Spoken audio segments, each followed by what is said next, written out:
अमित शाह का ममता सरकार पर तीखा प्रहार। बंगाल में भाई भतीजावाद और घुसपैठियों की सरकार। 2026 में बनेगी भाजपा की पूर्ण बहुमत वाली सरकार। केंद्रीय गृह मंत्री अमित शाह ने आज कोलकाता के अल्टेयर होटल में एक महत्वपूर्ण प्रेस कॉन्फ्रेंस को संबोधित किया।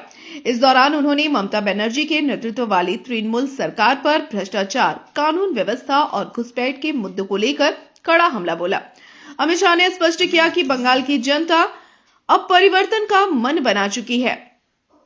उन्होंने कहा, अप्रैल में होने वाले चुनावों के बाद 15 अप्रैल तक बंगाल में भाजपा की सरकार होगी।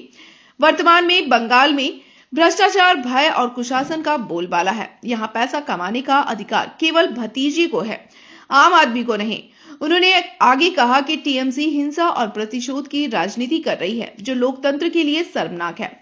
बंगाल की आर्थिक स्थिति पर प्रहार करते हुए शाह ने कहा, बंगाल से उद्योग पलायन कर रहे हैं। वामपंथियों ने जो कुछ बचाकर रखा था, ममता बनर्जी ने अपने सिंडिकेट राज्य से उसे भी खत्म कर दिया है।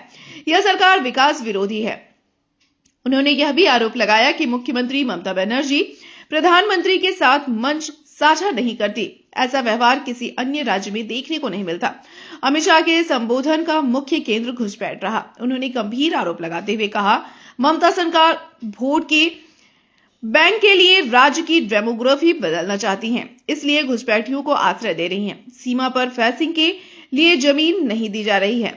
जब असम, त्रिपुरा, कश्मीर और राजस्थान में घुसपैठ रुक सकती है, तो बंगाल में क्यों नहीं? आगामी चुनाव घुसपैठियों को रोकने और देश की सुरक्षा सुनिश्चित करने का चुनाव है। गृह मंत्री ने राज्य में महिलाओं की स्थिति पर चिंता जताते हुए कहा कि बंगाल में महिलाएं सुरक्षित नहीं है। उन्होंने जेल में बंद टीएमसी के मंत्रियों और वर्तमान मंत्रियों का जिक्र करते हुए सरकार को भ्रष्टाचार में डूबा हुआ बताया। उन्होंने कहा कि वंदे मातरम जैसे राष्ट्रगीत के मुद्दे पर टीएमसी वोट बैंक की राजनीति के कारण संसद में बाधा डालती है। अमित शाह ने कार्यकर्ताओं का उत्साह बढ़ाते हुए कहा, हम 5 साल में 3 सीटों से बढ़कर 77 तक पहुंचे और हमारा वोट शेयर 38% हो गया है। कांग्रेस और सीपीआईएम अब शून्य पर हैं। 2026 में भाजपा 2/3 बहुमत के साथ पूर्ण सरकार बनाएगी और महापुरुषों के सपनों का सोनार बंगला तैयार करेगी।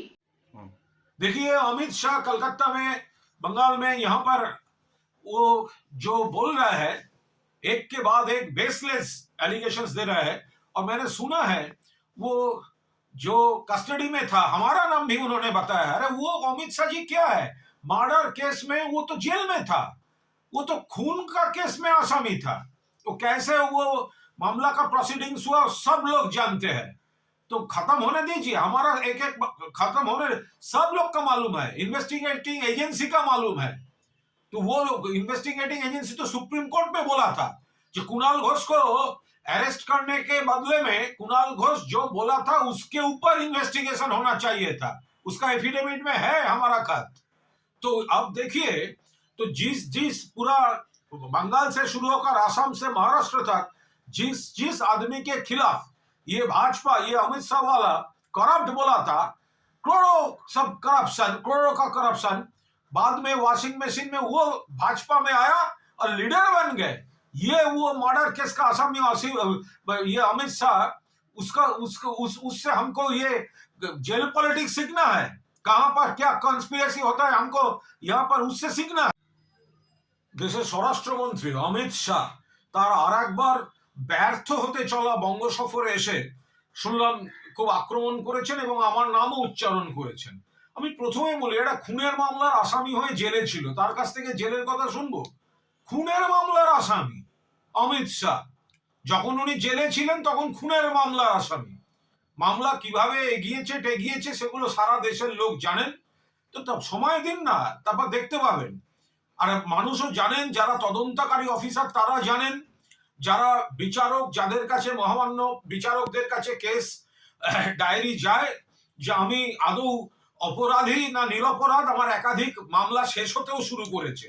ফলে এইসব কুৎসা গায়ে লাগছে না, যুক্তি দিয়ে কথা বলা। অনুপ্রবেশ, আপনি মশাই স্বরাষ্ট্রমন্ত্রী, আপনার বিএসএফ, অনুপ্রবেশ হলে আপনি ব্যর্থ।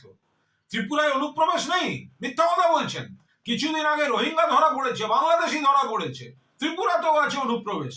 আর দুর্নীতি নিয়ে কথা বলছেন, জেলখাটা আসামি, খুনের মামলার আসামি অমিত শাহ, যে আপনারা যাদের দিকে আঙুল তুলেছেন দুর্নীতিগ্রস্ত বলে ভিডিও দেখিয়েছেন পশ্চিমবঙ্গে, আজকের যিনি বিরোধী দলনেতা, মহারাষ্ট্র, সারা দেশে, আসাম, যাদের বলেছেন তাদের এগেনস্টে তদন্ত চাই, হাজার হাজার কোটি টাকার দুর্নীতি অনেকে, তাদেরকেই তারপরে ওয়াশিং মেশিন বিজেপিতে নিয়ে তাদেরকেই পদ দিয়ে আবার বড় বড় কথা বলছেন। যাদের ক্যামেরায় দেখা যাচ্ছে টাকা নিচ্ছে তাদের নিয়ে বসে আছেন, আপনি আবার অন্যদের দিকে তাকিয়ে কথা বলছেন।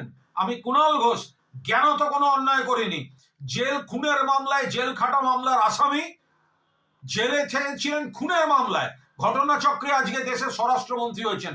কথা বলবেন ভেবেচিন্তে কথা বলবেন। कोलकाता से ब्यूरो रिपोर्ट, पीबीटीवी न्यूज।